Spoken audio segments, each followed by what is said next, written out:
भइल हमरे साथ बरिसा के उमिरिया त देहिया न करे कवनो काम ए राम।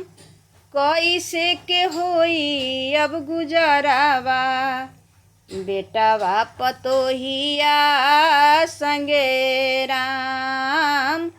कैसे के होई अब गुजरावा बेटावा पतोहिया संगे राम।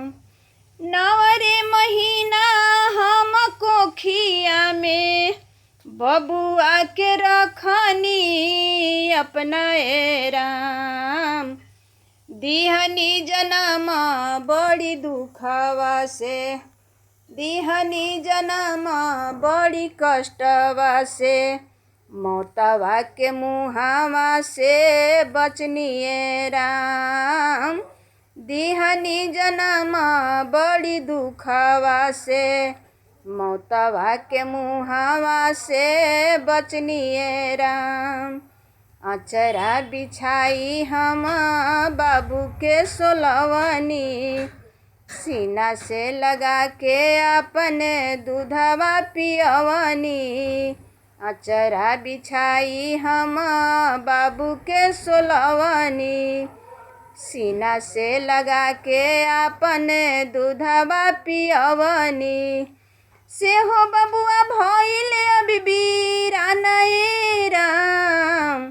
कैसे के होई अब गुजरावा बेटावा पतोहिया संगे राम। कैसे के होई अब गुजरावा बेटावा पतोहिया संगे राम।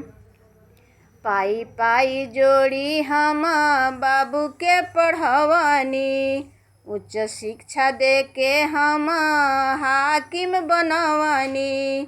उच्च शिक्षा दे के हम हाकिम बनवनी। से हो सब भइल अब बेकार ए राम।